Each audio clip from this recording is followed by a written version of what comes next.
Last lecture में हम थे एडी करंट पे, और एडी करंट क्या होता है और कैसे उसको कम किया जाता है, ये दो बातें मैंने आपको बताई थी। फिर उसके कुछ एडवांटेज हैं, मैंने कहा था बुक से पढ़ लेना। 4 एडवांटेज दे रखे थे कि भाई कहाँ कहाँ वो यूज होते हैं। क्या पढ़ा क्या हो या नहीं किया है? Yes sir. देखो, ये इलेक्ट्रोमैग्नेटिक इंडक्शन में जहां भी आपका एडी करंट था उसमें इसकी 4 एडवांटेज दी गई थी। कौन कौन सी क्या एडवांटेज है? कुछ एप्लीकेशंस थी। मैग्नेटिक ब्रेकिंग इन ट्रेन्स पहला, दूसरा है इलेक्ट्रोमैग्नेटिक डैम्पिंग, तीसरा इंडक्शन फर्नेस एंड चौथा इलेक्ट्रिक पावर मीटर। मतलब चारों में एक चीज कॉमन है कि किसी जगह कोई बल्क मैटर होगा जिसमें से मैग्नेटिक फ्लक्स टाइम के साथ चेंज हो रहा होगा। तो हम ये देख रहे थे कि एडी करंट कब प्रोड्यूस हो रहे हैं। तो एक्चुअली अब उसकी एप्लीकेशन में इस तरह की बातें आएंगी कि कोई भी बल्क मैटर होगा, लूप ना होके पूरा एक मैटर होगा, डिस्क होगी, सिलेंडर होगा, कुछ भी होगा, और उसमें से टाइम वेरिंग मैग्नेटिक फ्लक्स होगा।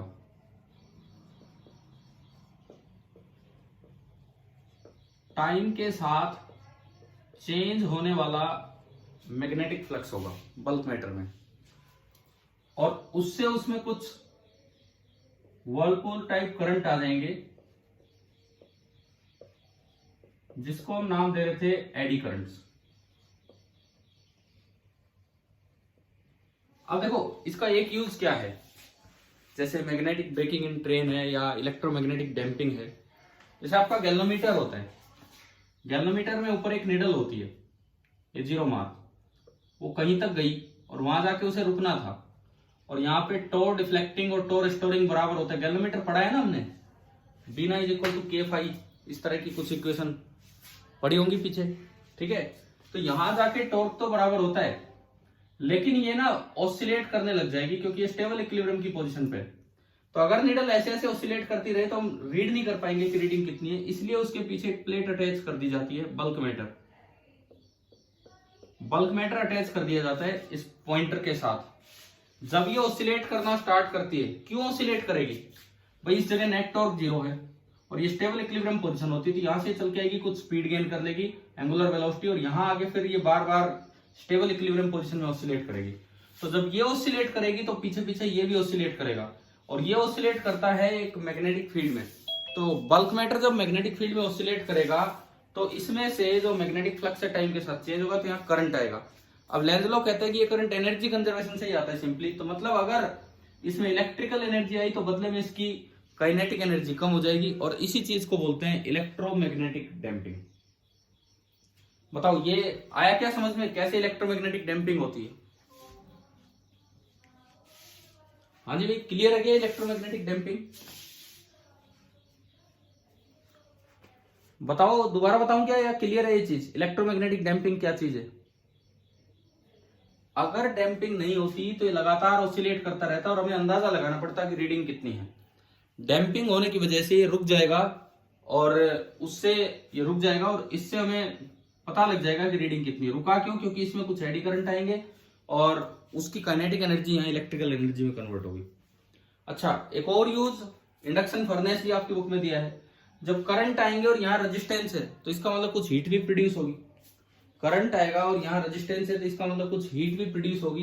तो उस हीट को अगर आप किसी तरीके से यूज करते हैं तो इंडक्शन फर्नेस है, या कहीं भी आप यूज कर सकते हैं। तो ये कुछ एडी करंट के यूजेज हैं।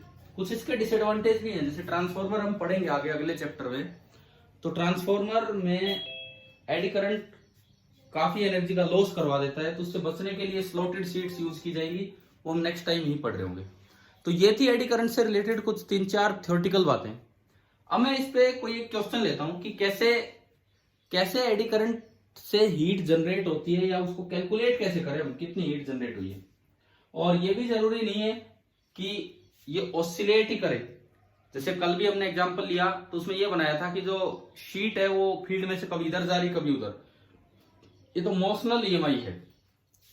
ऐसा भी हो सकता है कि बल्क मैटर रखा है लेकिन उसमें से जो मैग्नेटिक फील्ड है वो टाइम के साथ चेंज हो रहा है। बल्क मैटर रखा हुआ है और उसमें से जो मैग्नेटिक फील्ड है वो टाइम के साथ चेंज हो रहा है, और उस वजह से ईएमएफ इंड्यूस हुआ है। ऐसा भी हो सकता है। तो एक क्वेश्चन लेके देखते हैं एडी करंट के ऊपर। जैसे मान लो आप एक बार ये जवाब दीजिए कि यहां तक एडी करंट की ये डैम्पिंग वाली बात आई क्या समझ में? भाई कहां गए सारे, कोई आंसर ही नहीं दे रहे हो। यस ठीक है, अब हम एक क्वेश्चन के थ्रू ये सीख रहे होंगे कि heat generated due to eddy current या पावर, ये सब चीजें कैसे निकालते हैं। Heat generated due to eddy current. अब इसमें मैं मोशनल तो आपको पढ़ा दिया, बार बार ये ऑसिलेशन और ये सब दिखाया। अब हम लेके चले स्टैटिक ईएमआई, मोशनल ईएमआई नहीं, अब हम स्टैटिक ईएमआई का सा एक एग्जांपल लेते हैं। जैसे सपोज कीजिए एक कोई मेटालिक डिस्क है, कुछ थिकनेस भी है उसकी, मान लो ये एक मेटालिक डिस्क है, बल्क मैटर है, ये बार बार नहीं है, ये पूरा है। इसकी थिकनेस मान लीजिए T है, कंडक्टिंग डिस्क है और इस कंडक्टिंग डिस्क की रेजिस्टिविटी रो है।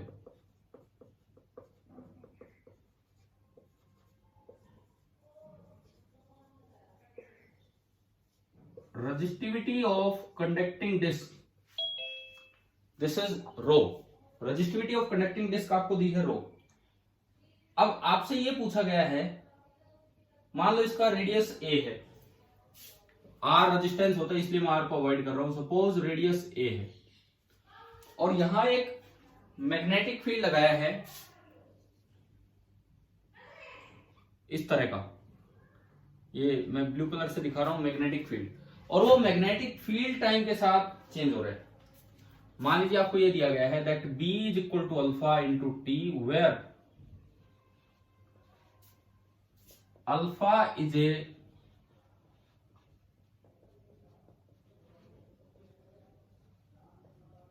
Positive constant, where alpha is a positive constant. आप बताओ ये स्टैटिक ईएमआई होगा यहां पे कि मोशनल ईएमआई होगा? शीट मूव नहीं करेगी, केवल बी टाइम के साथ चेंज होगा। तो इस तरह से जो ईएमएफ इंड्यूस होता है उसको हम बोलते थे स्टैटिक ईएमआई। तो अब आपको इसमें ये कैलकुलेट करना है कि पावर डिसिपेटेड एज हीट कितनी होगी। मान लो मुझे ये निकालना है कि find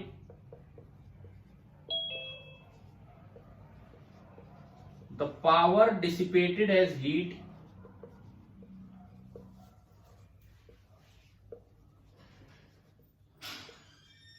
due to the eddy current.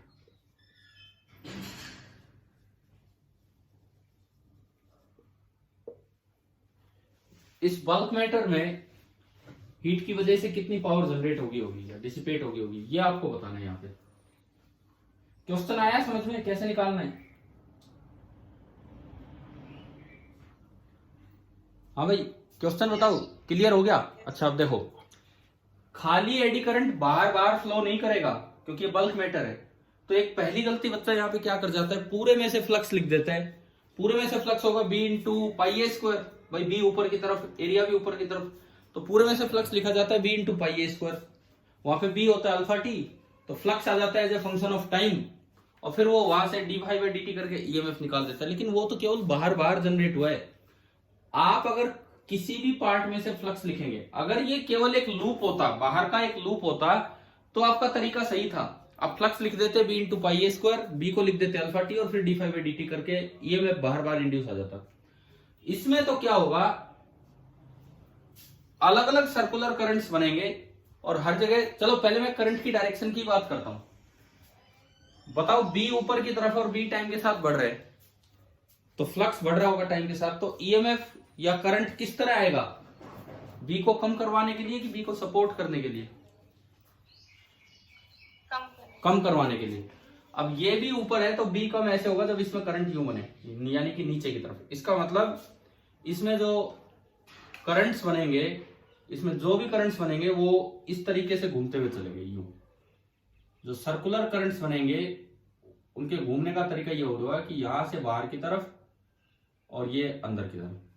पहले तो ये बताओ क्या ये डायरेक्शन समझ में आ गई है क्या?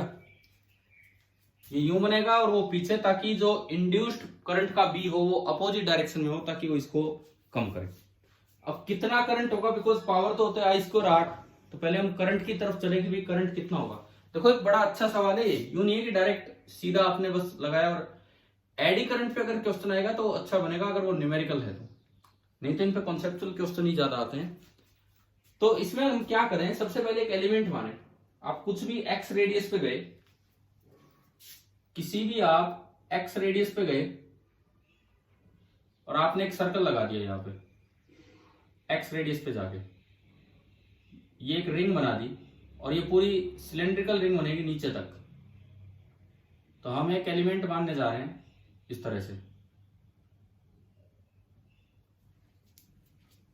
अब मैं यहां लिखना चाहूंगा कि ये जो अगली स्ट्रिप होगी dx लेंथ की, ये जो स्ट्रिप होगी थोड़ी सी लेंथ dx की, कि इसमें कितना ईएमएफ जनरेट होगा, मैं ये निकालना चाहूंगा यहां पे कि इस स्ट्रिप में एक सिलेंड्रिकल स्ट्रिप बनेगी जिसका रेडियस x है और बाहर की तरफ ये थिकनेस है dx और ये लेंथ है t। मुझे ये निकालना है कि इस स्ट्रिप में कितना ईएमएफ बनेगा। अब देखो, आप तरीका सुनो, एक एलिमेंट मैंने माना, सबसे पहले मैं इसमें से फ्लक्स लिखूंगा, फिर d∅dt करके इस पार्ट में ईएमएफ इंड्यूस, फिर इस पार्ट में करंट, फिर इस पार्ट की रेजिस्टेंस, फिर आई स्क्वायर का आर करके इस पार्ट में पावर, और पावर स्केलर क्वांटिटी है तो फिर पूरे में निकालना है तो इंटीग्रेशन। क्या सीक्वेंस आ गई है क्या समझ में, क्या करना है? देखो एडी करंट में एक बड़ा ध्यान यही रखना है कि केवल बाहर की बाउंड्री में से फ्लक्स लिख के काम नहीं करना है, पूरा बल्क मैटर है, पूरा बल्क मैटर है तो पूरे में से फ्लक्स लिखा जाएगा और वो रेडियल डिस्टेंस पे डिपेंड करेगा। तो देखो इस पार्ट में से अगर मैं फ्लक्स लिखूं तो फ्लक्स आपको दिख ही रहा है, कितना है फ्लक्स बताओ। अगर एक्स रेडियस की स्ट्रिप है, बी मैग्नेटिक फील्ड है, तो इस एलिमेंट में से मैग्नेटिक फ्लक्स कितना होगा? क्या मैं बोल सकता हूं बी इंटू एरिया, और एरिया को मैं लिख सकता हूं पाई ए स्क्वायर और कोस 0 डिग्री। ये बताओ ये आ गया क्या समझ में? ए नहीं, सॉरी फिर से वही गलती, ए नहीं, क्या आएगा यहाँ पे एक्स स्क्वायर आ गया। फ्लक्स लिखना इस पार्ट में से। अब इसी पार्ट में ईएमएफ कितना इंड्यूस होगा, जिसकी वजह से करंट हमने पता किया था यूं फ्लो करेगा, यूं इस पार्ट में। इस पार्ट में जो ईएमएफ इंड्यूस होगा दैट इज d∅dt, तो pi into x square time के साथ चेंज नहीं हो रहा है, वो तो बाहर आ जाएगा।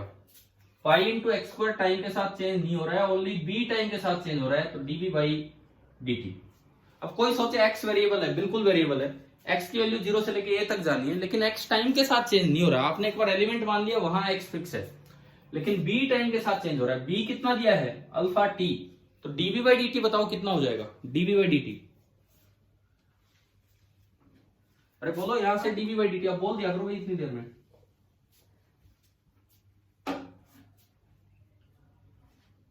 हाँ जी बताओ dv/dt कितना होगा? अल्फा कांस्टेंट है, बाहर आएगा, और dt/dt 1, तो ये आपका हो गया अल्फा। आपने इसमें अल्फा रखा तो इस एलिमेंट में जो ईएमएफ इंड्यूस आया वो आया पाई एक्स स्क्वायर इंटू अल्फा। ये बताओ यहां तक पार्ट समझ में आ गया है कि नहीं? हाँ भाई ये पार्ट क्लियर हुआ कि नहीं यहां तक? Yes sir. अब मुझे इस एलिमेंट का रेजिस्टेंस लिखना है, जो ब्लू कलर वाला एलिमेंट है इसका रेजिस्टेंस लिखना है, क्योंकि रेजिस्टेंस से डिवाइड करोगे तब करंट आएगा, फिर आई स्क्वायर आर आएगा और फिर इंटीग्रेशन होगा। ये एक सवाल आपको एडी करंट कैसे यूज करना है न्यूमेरिकल्स में वो सिखा के जाएगा। रेजिस्टेंस कैसे लिखे, इस पार्ट का रेजिस्टेंस देखो, इसमें जो करंट आएगा वो यूं आएगा, यूं घूमेगा। इसमें जो करंट आएगा वो यूं नहीं आ रहा ऊपर से नीचे, नीचे से ऊपर। कभी लेंथ को टी मान लो, पर रेजिस्टेंस का फॉर्मूला होता है रो एल अपॉन ए, है ना, ये तो सब जानते हैं, रो एल अपॉन ए। अब लेंथ ये नहीं है कभी सोचो कि टी है, वो ऐसे करंट नहीं जा रहा, करंट ऐसे जा रहा है। तो आप यूं बताओ, अगर मैं इसको स्ट्रिप को काट के सीधी करूं तो उसकी लेंथ कितनी बनेगी अगर एक्स रेडियस है तो? अगर मैं इस ब्लू वाली स्ट्रिप को काट के सीधा करता हूं, इसमें जो करंट है वो यूं घूम रहा है, यूं इस तरह से। तो अगर मैं इस स्ट्रिप को काट के सीधी करता हूं तो एक इस तरह का पार्ट बनेगा।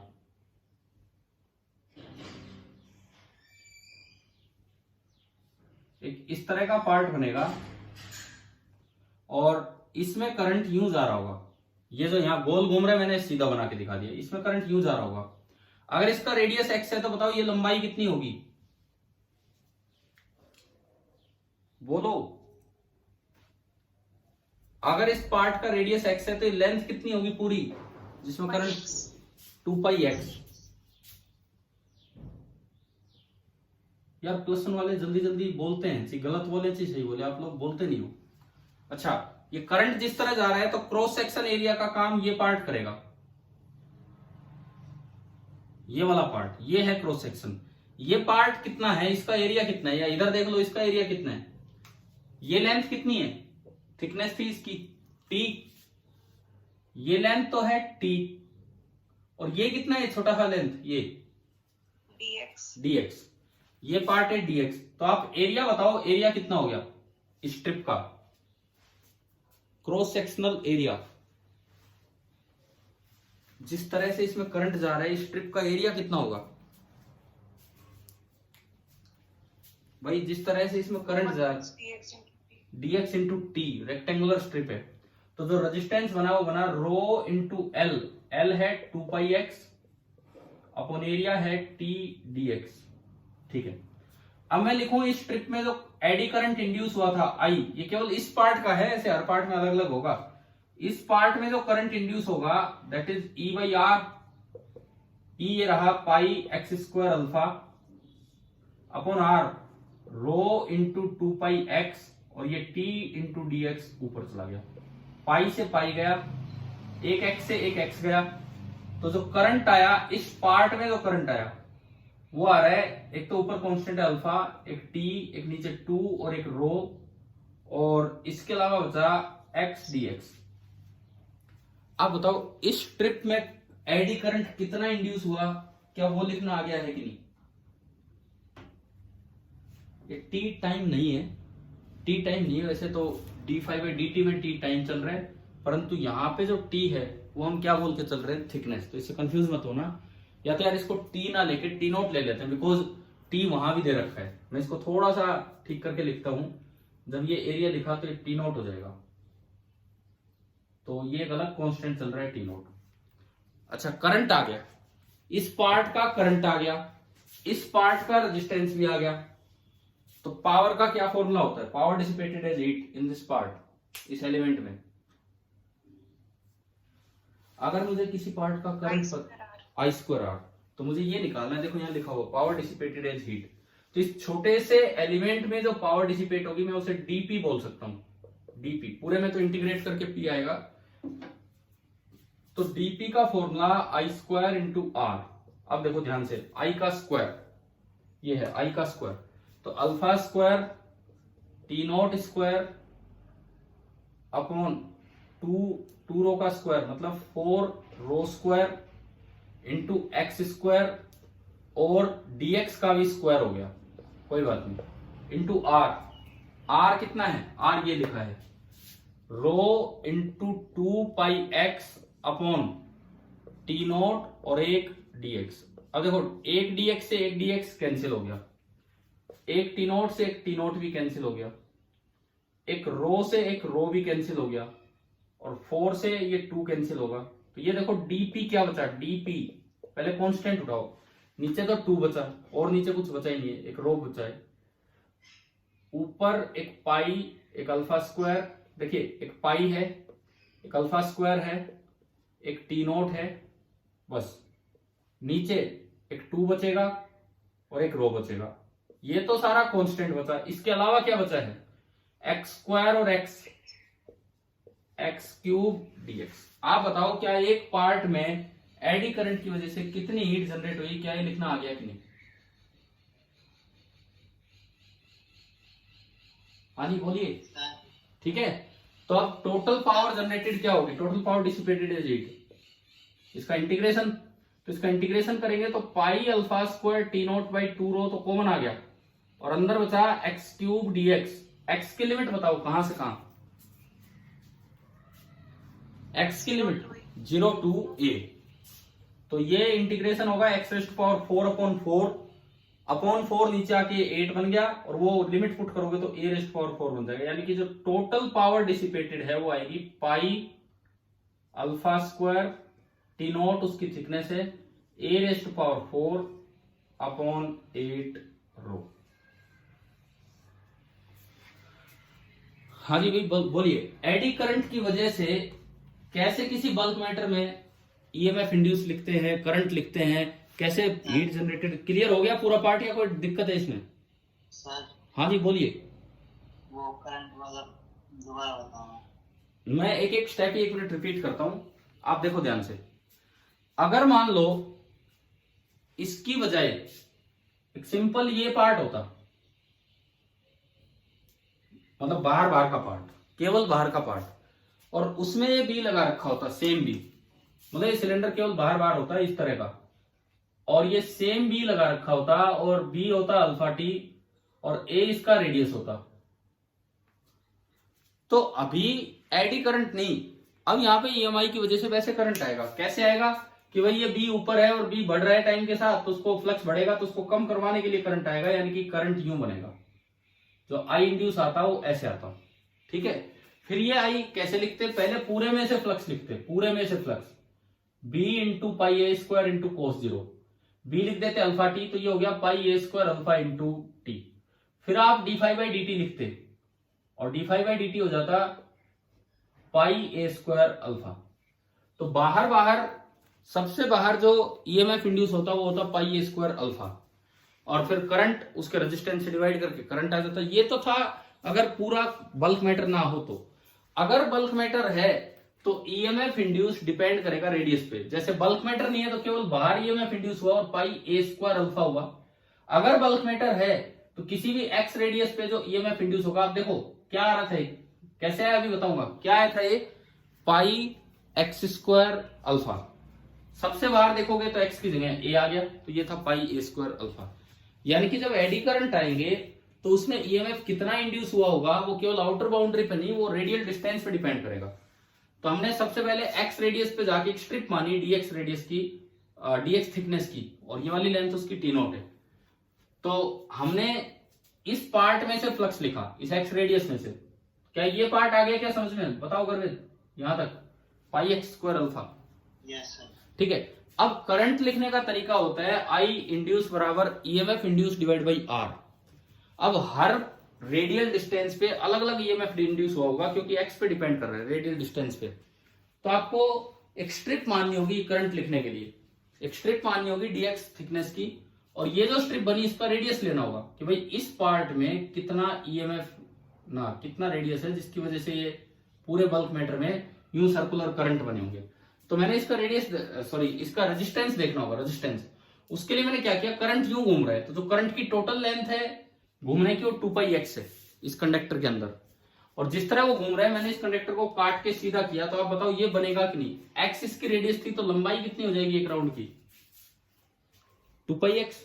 और जिस तरह से करंट जा रहा है, जिस थिकनेस में ये करंट जा रहा है, ये वाला करंट जो इस ईएमएफ की वजह से होगा, उसका क्रॉस सेक्शन एरिया होगा, ये तो टी नॉट था, ये तो टी नॉट था, और ये स्ट्रिप है डीएक्स, तो क्रॉस सेक्शन एरिया होगा टी नॉट इंटू डीएक्स। तो वहां से मैंने इस पार्ट का रेजिस्टेंस लिखा, इस पार्ट का रेजिस्टेंस होगा रो एल बाई ए। तो रो तो इसकी रेजिस्टिविटी दी है क्वेश्चन में, एल 2 पाई एक्स, और अपॉन एरिया, एरिया हो जाएगा टी नॉट इंटू डीएक्स। हाँ जी, ये स्टेप बोलो, ये रेजिस्टेंस, इस स्ट्रिप का रेजिस्टेंस लिखना आ गया कि नहीं? यस। अब इस पार्ट में जो सर्कुलर करंट बने होंगे I induce, that is E induce by R. तो ई बाई आर कर दिया, ई ये रहा और आर ये रहा, ई ये है और आर ये है, हमने ई बाई आर किया, और उससे करंट रेडियल डिस्टेंस पे डिपेंड कर रहा है, और इस तरह से आ गया करंट। हाँ जी बताओ, यहां तक ये क्लियर है करंट वाला पार्ट, ई बाई आर करके? या कोई डाउट है तो पूछ लो इसमें भी अभी। अगर एक्स रेडियल डिस्टेंस से जाके डीएक्स थिकनेस में इतना करंट होगा। अच्छा, उसकी रेजिस्टेंस हमें पता है, उसमें करंट पता है, तो पावर होती है आई स्क्वायर आर, तो उसमें कितनी पावर डिसिपेट हुई वो लिख दी, और फिर उसका इंटीग्रेट कर दिया तो टोटल पावर आ गई। चलो ये क्लियर हो गया ये वाला क्वेश्चन। देखो अब सुनो, ये एक बड़ा अच्छा सवाल इसलिए है, ये अपने आप में आपको ये सिखाते जा रहा है कि जैसे आप नॉर्मली करंट निकालते थे, एडी करंट जब निकालेंगे तो उस तरीके से नहीं निकालना जैसे आप पीछे निकालते हैं। क्योंकि उनमें तो क्या था, केवल सीधा बार बार आप लूप में से ईएमएफ लिखते थे। यहाँ उसके हर पार्ट में ईएमएफ लिखना पड़ेगा, क्योंकि वो रेडियल डिस्टेंस पे डिपेंड कर रहे हैं। और इससे रिलेटेड जो थ्योरेटिकल बात है वो मैंने बताया, वो 4 पॉइंट आप वहां से पढ़ लेना, एडी करंट से रिलेटेड उसके यूजेस। ठीक है, अब देखो आगे बढ़ते हैं। मैं यार फिर से पूछता हूं, आपने वो 13 सवाल किए कि नहीं किए कल? एक तो ये होता है कि कोई डाउट ही नहीं आया, कोई बात नहीं। एक ये है कि मेरे पास कोई डाउट नहीं आया आपका। क्या हर एक बच्चे से हो गए सारे सवाल? सर एचसीवी के रह रहे हैं। एचसीवी के रह रहे हैं। एनसीईआरटी के 16 एग्जाम्पल कर लिए जो थे, तो ये थोड़ा थोड़ा इनको करते चलो। चलो आज इस पे मैं काम नहीं दे रहा, बिकॉज आज शाम को इवनिंग में आपका टेस्ट होगा। मैं टाइमिंग भेज दूंगा, आपका शेड्यूल देख के कि कब तक आपकी कैसी क्लासेज हैं, और केवल चैप्टर नंबर 1 पे टेस्ट होगा। अगले वीक चैप्टर 2 पे, उससे अगले वीक चैप्टर 3 पे। इस तरह से 3 वीक में हम 3 टेस्ट ले रहे होंगे, 1st, 2nd और 3rd, ताकि आकाश वाले इसका भी आपका कुछ रिवीजन हो पाए। ठीक है, अब इसके बाद देखो,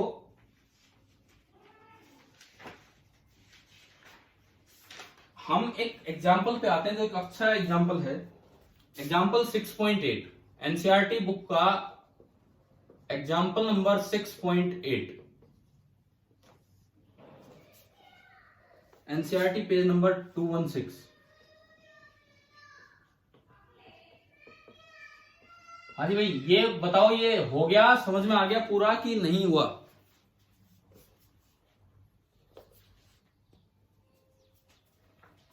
ये क्लियर हुआ कि नहीं हुआ, बोलो।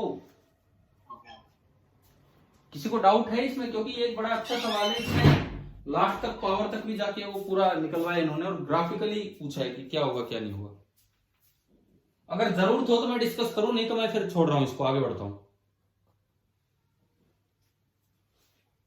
चलो ठीक है, आप कर लेना, खुद कर लेना जैसे भी होगा। अभी हम चलते हैं अपने नेक्स्ट पार्ट पे। ईएमआई के अंदर जो एक पार्ट बचा हुआ है, दैट इज इंडक्टेंस। आप अगर अपनी बुक में देखें तो ये इंडक्टेंस वाला ही पार्ट बचा हुआ है जो हमें इसमें से रिवाइज करना है। फिर उसके बाद हम एक बार इंडक्टेंस होने के बाद अगेन एनसीईआरटी से इसका रिवीजन करेंगे। छोटे छोटे पॉइंट्स जो मैंने आपको पढ़ने के लिए दे रखे हो, आपने पढ़े नहीं पढ़े, उस तरह से। अब नेक्स्ट टॉपिक है हमारा इंडक्टेंस। मैं इसको हटाता हूं।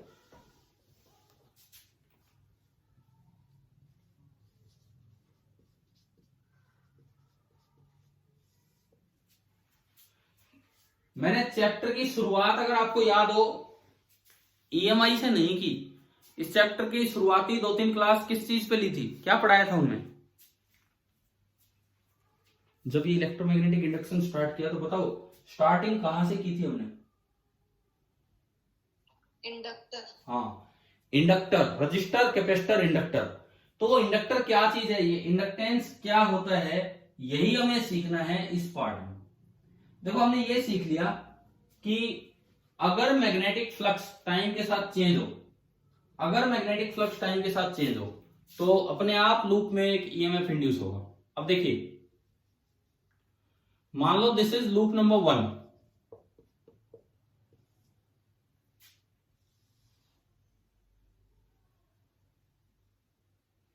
And this is loop number 2। एक है लूप 1 और एक है लूप 2। लूप 1 में मैंने कोई बैटरी लगा रखी, लूप 2 में कोई बैटरी नहीं है। लूप 1 में बैटरी है, लूप 2 में कोई बैटरी नहीं है। और ये सपोज कीजिए वेरिएबल बैटरी है। आपको पता होगा, अगर इस तरह का एरो लगा हो बैटरी पे तो इसका क्या मतलब होता है? अगर इस तरह का एरो लगा दिया जाए बैटरी पे तो इसका मतलब ये जो वोल्टेज प्रोवाइड कर रही है वो वेरिएबल है, वो कभी कितना करंट फ्लो करवा देती होगी, कभी कितना करंट फ्लो। मान लो किसी समय इसमें करंट आ रहा है I1, और ये एरो लगने का मतलब है कि I1 is varying with time. ये एरो लगने का मतलब है कि I1 is varying with time. अब देखो, I कोई भी करंट है, वो एक मैग्नेटिक फील्ड फैलाएगा। तो ये बताओ इस मैग्नेटिक फील्ड का फ्लक्स लूप 1 में होगा या लूप 2 में होगा?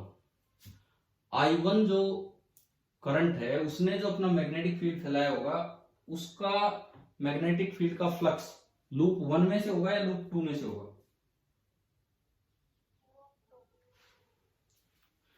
क्यों लूप 1 में से नहीं होगा? जिस तरह से करंट है, जिस तरह से करंट है इसकी फील्ड लाइंस ऐसी बनेगी, जिस तरह से करंट दिखा रखा है इसकी फील्ड लाइंस इस तरह की बनेगी, यूं, यही वाली, ये बन रही है मैग्नेटिक फील्ड लाइंस। तो मैग्नेटिक फील्ड लाइन अगर किसी लूप को क्रॉस करके जा रही है तो इसमें से भी फ्लक्स होगा, उसमें से भी होगा। यहां जो इन फील्ड लाइंस का जो फ्लक्स लूप 1 में से होगा उसे नाम दिया जाता है सेल्फ फ्लक्स। φ1 मैग्नेटिक फ्लक्स है 1 में से, और वो प्रोपोर्शनल होगा खुद के करंट के। और इसमें से जो फ्लक्स होगा उसे बोल दिया जाता है म्यूचुअल फ्लक्स। इसको φ11 बोल देते हैं, φ1 ड्यू टू I1। इसको φ21 बोल देते हैं, magnetic flux through loop 2 due to current in loop 1। और ये भी डायरेक्टली प्रोपोर्शनल होगा साइड वाले करंट के। देखो एक बार ध्यान से सुनो, साइड वाला कोई करंट है, जितना स्ट्रॉन्ग वो करंट होगा उतना ही स्ट्रॉन्ग उसका बी होगा, और जितना स्ट्रॉन्ग वो बी होगा उतना ही फ्लक्स इसमें से होगा और इसमें से होगा। यानी कि जो पहला फ्लक्स है, पहला सेल्फ फ्लक्स बोला जिसे, वो भी I1 पे डिपेंड करेगा, और जो दूसरा म्यूचुअल फ्लक्स जिसे बोला वो भी पड़ोसी के करंट पे डिपेंड कर रहा होगा। क्लियर हो रहा है यहां तक? ठीक है। अब देखो, अगर फाई डायरेक्टली प्रोपोर्शनल टू आई है तो मैं लिख सकता हूं d/dt ऑफ फाई 1/1। चलो आप ये बताओ, अगर फाई डायरेक्टली प्रोपोर्शनल टू आई है तो क्या हम ये लिख सकते हैं कि नहीं d∅dt is directly proportional to di/dt? अगर इक्वल टू होता है तो दोनों साइड डिफरेंशिएशन कर देते हैं, लेकिन प्रोपोर्शनल हो तो दोनों साइड डिफरेंशिएशन कर सकते हैं कि नहीं, बताइए। अगर इक्वल टू होता तो मैं इधर भी डिफरेंशिएशन कर देता, उधर भी कर देता, और उधर बन जाता di/dt और इधर ये बन जाता। प्रोपोर्शनलिटी में ये डिफरेंशिएशन कर सकते हैं या नहीं, बताओ इस चीज का। If a proportional to b, तो क्या आप ये कह सकते हो कि da/dt is directly proportional to db/dt? इस बात का जवाब दीजिए कि if a is proportional to b, तो क्या ये लिखना सही है कि नहीं कि da/dt is proportional to db/dt?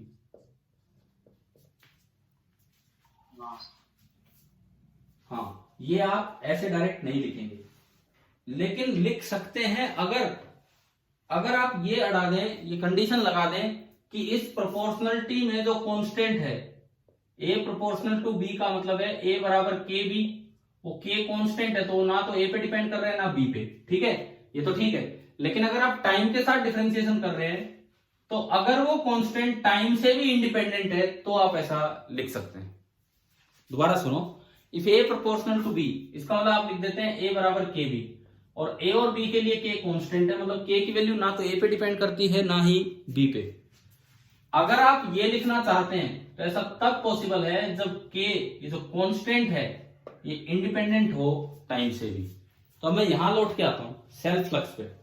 Self flux मतलब इस लूप में से खुद के करंट की वजह से फ्लक्स, वो b पे डिपेंड करेगा और b इसी करंट पे डिपेंड कर रहा है, तो इसलिए सेल्फ फ्लक्स डायरेक्टली प्रोपोर्शनल है I1 के। सेल्फ फ्लक्स डायरेक्टली प्रोपोर्शनल है खुद के करंट के। इसका मतलब क्या मैं लिख पाऊंगा कि dy/dt is equal to di/dt, proportional to di/dt? इसमें एक कंडीशन है, कंडीशन ये है कि ज्योमेट्री ऑफ द लूप जो है that should not change with time. If the geometry of loop does not change with time, if the geometry of the loop does not change with time, क्या मतलब है इसका? सुने, flux में b के साथ साथ और क्या आता है? एरिया आता है b.a। b में भी अगर आप देखोगे μ0 ni/2r रेडियस वगैरह आते हैं, मतलब एरिया आ गया, रेडियस आ गया। तो इसमें जो और कांस्टेंट चीजें हैं वो सब एरिया रेडियस इस तरह की है, तो वो कांस्टेंट टाइम के साथ अगर चेंज ना हो तो आप ऐसा लिख सकते हैं, यानी कि जो ज्योमेट्री ऑफ द लूप है अगर वो टाइम के साथ चेंज नहीं हो रही है तो इसी चीज को आप ऐसे भी लिख सकते हैं कि d5/dt is proportional to di/dt।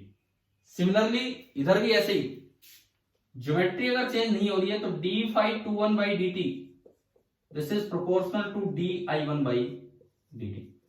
अब देखो फैराडे लॉ क्या कहता है, d5/dt का क्या मतलब होता है according to Faraday's flux rule. d5/dt का क्या मतलब होता है, d5/dt इज ईएमएफ। तो फैराडे का फ्लक्स रूल हमें यही तो बताता है कि rate of change of magnetic flux with time is equal to EMF induce. तो इधर जो d5/dt है इसको नाम दिया जाता है सेल्फ इंड्यूस्ड ईएमएफ, और उधर जो d5/dt है उसको नाम दिया जाता है म्यूचुअली इंड्यूस्ड ईएमएफ। तो यहां से हमें इस एग्जांपल से क्या समझ में आ रहा है कि an electric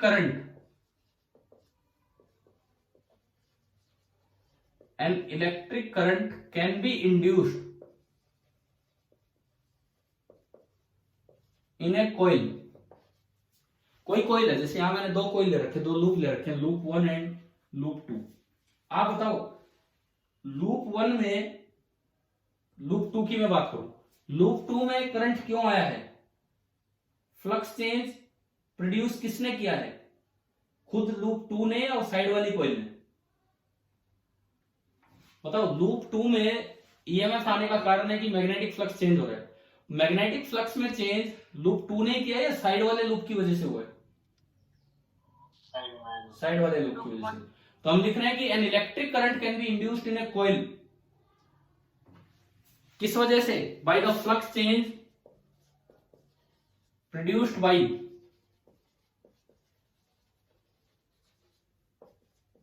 the flux change produced by. अब मैं इसके बाद दो बातें लिखूंगा। सबसे पहले मैं लूप 2 के लिए लिख रहा हूं कि भाई ये फ्लक्स चेंज प्रोड्यूस किसने किया है, एक दूसरी कॉइल ने किया है जो इसके पड़ोस में है। Another coil in its vicinity, मतलब उसके बगल में। इस फिनोमेना को तो नाम दिया जाता है म्यूचुअल इंडक्शन। जो अगले चैप्टर में ट्रांसफॉर्मर पढ़ना है वो पूरा इसी पे बेस्ड है, मतलब ये उसकी वर्किंग प्रिंसिपल है। या फिर अब आप लूप 1 को देखो, लूप 1 में कोई ईएमएफ इंड्यूस हुआ होगा, कोई लूप 1 में, ये नहीं, ये तो बैटरी लगा रखी है, ये नहीं, कोई ईएमएफ इंड्यूस हुआ होगा इस फ्लक्स को चेंज करवाने के लिए। तो वो किसने प्रोड्यूस किया है, दूसरी कॉइल ने या सेम कॉइल ने। लूप 1 में जो ईएमएफ इंड्यूस हुआ होगा वो पड़ोसी की वजह से हुआ है या खुद के करंट की वजह से हुआ है, खुद के करंट की वजह से हुआ है, बाय द सेम कॉइल। और इस फिनोमेना को नाम दिया जाता है सेल्फ इंडक्शन। इंडक्टेंस क्या होता है उस पर मैं अभी आ रहा हूं, पहले मैंने इंडक्शन आपको बताया कि इंडक्शन क्या होता है। इस कॉइल में कोई एक फ्लक्स आया, वो टाइम के साथ चेंज हो रहा है, उस वजह से एक ईएमएफ इंड्यूस हुआ, वो ईएमएफ जो इंड्यूस हुआ इस फिनोमेना को बोलते हैं म्यूचुअल इंडक्शन। और इस कॉइल में हालांकि एक बैटरी आपने लगा रखी थी परंतु वेरिएबल बैटरी थी, तो उसके करंट चेंज की वजह से जो बाई ईएमआई जो ईएमएफ आया होगा वो बोला जाएगा सेल्फ इंडक्शन। देखो एक एग्जांपल लेते हैं, let I1 is increasing with time. मैंने माना कि let I1 is increasing with time. एक साथ ये छोटे छोटे सवाल होते चलेंगे इससे, अगर आप देखोगे तो मान लो I1 टाइम के साथ बढ़ रहा है, तो ये B टाइम के साथ बढ़ता जा रहा है, ठीक है। ये जो ब्लू कलर से B लाइन दिखा रखी है टाइम के साथ बढ़ती जा रही है, तो इसका मतलब फ्लक्स बढ़ रहा है। फ्लक्स कॉइल 1 में भी बढ़ रहा होगा, कॉइल 2 में भी। लेंज लॉ कहता है कि जो ईएमएफ इंड्यूस होगा वो इस तरह से होगा कि जो भी फ्लक्स चेंज हो रहा है उसको अपोज करने के लिए। एक बार मुझे ये बताओ, ये फ्लक्स बढ़ रहा है तो जो इंड्यूस्ड करंट आएगा उसका फील्ड किधर आएगा, इसके अलोंग है, इसको अपोज करने के लिए अपोजिट डायरेक्शन में, अपोजिट में, यानी कि उसका भी इधर बनेगा, इधर ऐसे। अगर डी इधर बनाना चाहते हो तो यूं करंट लेना होगा, यूं। इसका मतलब ये I1 तो फ्लो कर रहा था, एक हल्का सा I इंड्यूस ऐसे बनेगा, वो सफिशिएंट नहीं होगा। मैंने लेंज लॉ में एक बात आपको बताई थी कि ये केवल कोशिश करता है अपोज करने की, लेकिन अपोजिशन कर नहीं पाता है, बहुत ही टिनी फ्रैक्शन के रूप में आता है। बताया था कि नहीं ये? Yes sir. तो ये जो आई इंड्यूस आएगा, this is very very much smaller than I1, तो नेट करंट तो ऐसे ही रहेगा, परंतु जो इंड्यूस्ड ईएमएफ होगा उसकी वजह से करंट ऐसा बनेगा कि उसका मैग्नेटिक फील्ड यू बने। फिर इधर आओ, अगर ये I1 टाइम के साथ बढ़ रहा है, अगर ये I1 टाइम के साथ बढ़ रहा है, तो बताइए इसमें करंट कैसे आएगा? इसको अपोज करने के लिए ये ब्लू वाली फील्ड लाइन इधर है, तो अपोज करने का मतलब है कि इसकी मैग्नेटिक फील्ड लाइन ऐसे बननी चाहिए। यूं बनेगी तो करंट ऐसे आएगा, तो इसमें जो करंट आएगा वो भी ऐसे आएगा, दिस इज आई इंड्यूस। लेकिन उधर पहले से कोई करंट नहीं था, तो आपको यही करंट दिखेगा कि आई इंड्यूस कैसे। आप बताओ आई इंड्यूस की डायरेक्शन दोनों में समझ में आ गई? Yes sir. यहां जो आई इंड्यूस आया, इस फिनोमिना को बोलते हैं सेल्फ इंडक्शन। इंडक्टेंस नहीं, इंडक्टेंस तो एक प्रॉपर्टी है, उस पर आएंगे हम। यहां जो करंट आया उस फिनोमिना को बोलते हैं सेल्फ इंडक्शन, और यहां जो करंट आया उस फिनोमिना को बोलते हैं म्यूचुअल इंडक्शन। चलो अब आप एक जवाब दो, ये दो कोइल है, ठीक है, ये सब हो गया, इसमें ये करंट वरंट फ्लो कर गया। अगर आपसे पूछा जाए यहाँ पे कि अब लूप नंबर 1 और लूप नंबर 2 एक दूसरे को अट्रैक्ट करेंगे कि रिपेल करेंगे? एक बात मैं आपको याद दिला दूं, आपने कभी मैग्नेटिज्म में पढ़ा था, मैग्नेटिक इफेक्ट ऑफ करंट में, कि parallel currents attract and anti parallel currents repel, पढ़ा था कि नहीं? बताओ, ध्यान आ रहा है? दो straight wire parallel current attract करते हैं और एंटी पैरेलल करंट रिपेल करते हैं, है ना? तो अब बताओ यहाँ पे ये दोनों लूप एक दूसरे को अट्रैक्ट करेंगे कि रिपेल करेंगे? रिपेल। हाँ, अगर आप केवल इनको देखते हो, केवल इनको, तो ये पैरेलल करंट है कि एंटी पैरेलल है, ये वाले बताओ। पैरेलल।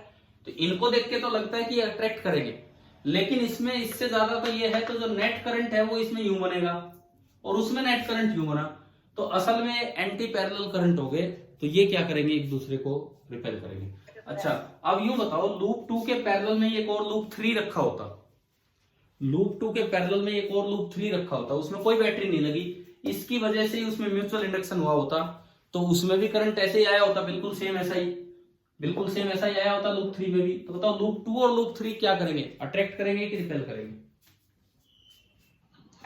अट्रैक्ट। ठीक है, तो आपको ये समझ में आ गया है कि नहीं कि ये अट्रैक्शन होगा, रिपल्सन होगा, क्या होगा, किस तरह से होगा?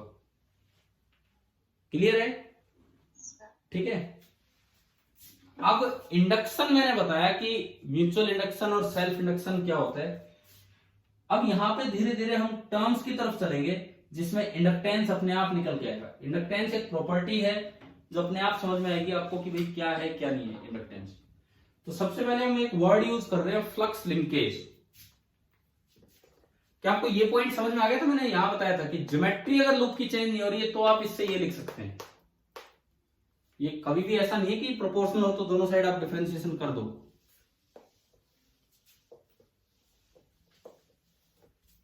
अब देखो, एक वर्ड हम यूज कर रहे हैं, फ्लक्स लिंकेज।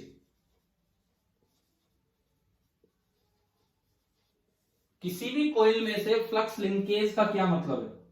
कोई खतरनाक वर्ड नहीं है, जैसे आप सिंपल फ्लक्स लिंकेज जो होता है वही है। क्या मतलब कि जैसे ये कोई कॉइल है, सपोज इसमें n है number of turns and phi b है magnetic flux through each turn.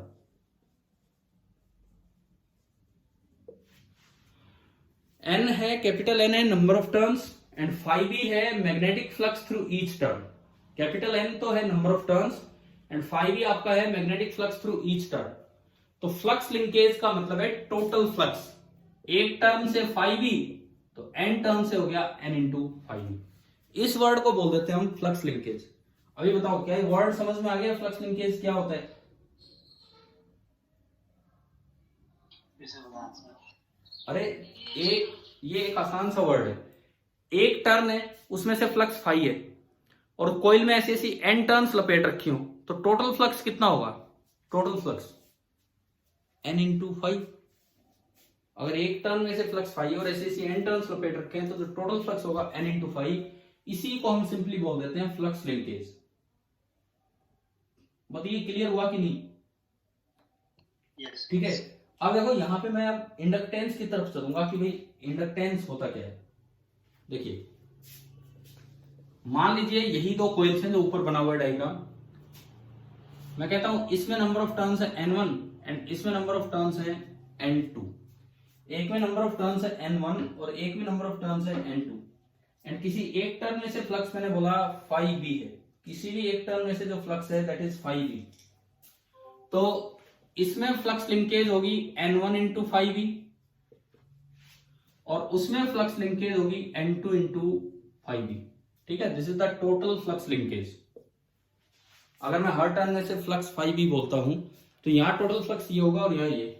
इसका फ्लक्स तो डिपेंड करता है खुद के करंट पे और इसका फ्लक्स डिपेंड करेगा पड़ोसी के करंट पे। तो दोनों प्रोपोर्शनल है I1 के। भाई मैंने कुछ नहीं किया, एक n1 n2 ही तो बढ़ाया। अभी थोड़ी देर पहले ही तो लिखे थे ये दो इक्वेशन प्रोपोर्शनलिटी वाले, इधर भी और इधर भी। लिखा था कि नहीं लिखा था बताओ, जब डिफरेंशिएशन किया था दोनों साइड। ये जो फ्लक्स है this is self flux linkage. ये जो फ्लक्स है this is self flux linkage और ये जो फ्लक्स है this is mutual flux linkage.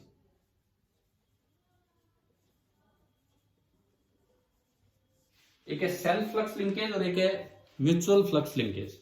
अच्छा सुनो, जब भी कोई प्रोपोर्शनलिटी साइन हटता है तो वहां पे एक इक्वल टू आता है और साथ में प्रोपोर्शनलिटी कांस्टेंट आता है। यहां पे जो प्रोपोर्शनलिटी कांस्टेंट आता है सेल्फ फ्लक्स लिंकेज में, उसको हम डिनोट करते हैं L से। एंड यहां पे जो प्रोपोर्शनलिटी कांस्टेंट आता है म्यूचुअल फ्लक्स लिंकेज में, उसको हम डिनोट करते हैं M से। L को बोलते हैं, L को self inductance of the coil. Self inductance of the coil. हम जो पीछे सर्किट पार्ट लिया, कोई एक कॉइल बनाते थे, R, L और C तीन एलिमेंट हमने पढ़े।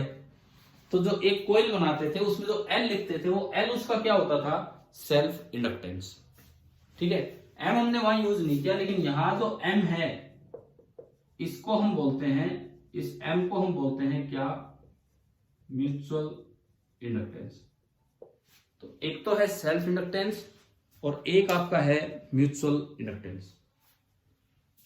तो इंडक्टेंस क्या होता है? Inductance is flux linkage per unit current. Inductance चाहिए इधर की बात करो, चाहिए इधर की। Inductance is flux linkage per unit current, ये आपका होता है इंडक्टेंस। अगर खुद की करंट की वजह से ही फ्लक्स लिख रहे हो तो वो सेल्फ इंडक्टेंस और दूसरे वाले को म्यूचुअल इंडक्टेंस। अच्छा, इसका एक और भी नाम है, सेल्फ इंडक्टेंस को ही बोलते हैं कोफिशिएंट ऑफ सेल्फ इंडक्शन। ये याद रखना, इंडक्शन एक फिनोमेना था जो मैंने इधर बताए थे। इंडक्शन एक फिनोमेना था, सेल्फ इंडक्टेंस एक प्रॉपर्टी है। Self inductance is also known as coefficient of self induction. Similarly mutual induction एक फिनोमेना था, इंडक्टेंस एक प्रॉपर्टी है। Mutual inductance is also known as coefficient of mutual induction. तो ये होता है आपका इंडक्टेंस। इंडक्टेंस की यूनिट हम पढ़ चुके हैं पीछे शायद उस समय। बताओ इंडक्टेंस की यूनिट क्या होती है?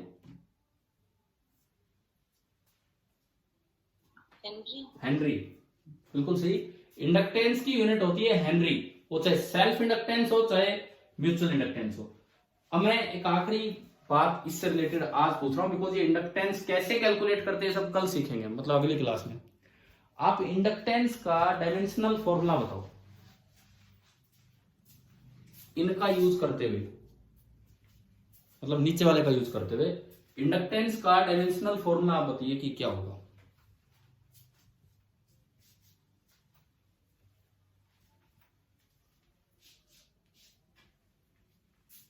अच्छा, नंबर ऑफ टर्न्स के तो कोई डायमेंशन होते नहीं है। फ्लक्स का याद है आपको? मैग्नेटिक फ्लक्स का शुरू में ही करवा दिया था। M L 2 T minus 2 A minus 2। हाँ Ml2T-2A-1 और ये डिवाइड बाई करंट आएगा इधर। तो क्या बना बताओ, इंडक्टेंस का डायमेंशनल फॉर्मूला क्या बना?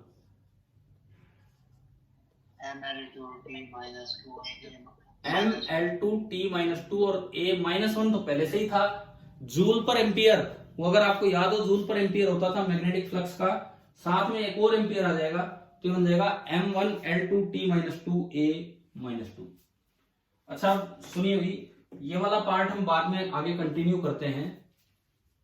अगर HCV से आप 1 से लेके 13 तक कर चुके हो तो 14 से लेके 24 तक और कर लेना, अगले पेज पे है 14 to 24। अगर 1 से 13 आप कर चुके हैं तो HCV के 14 to 24, शायद पेज नंबर 307 होगा, कल 306 था, ये आप ट्राई कर लेना, ठीक है।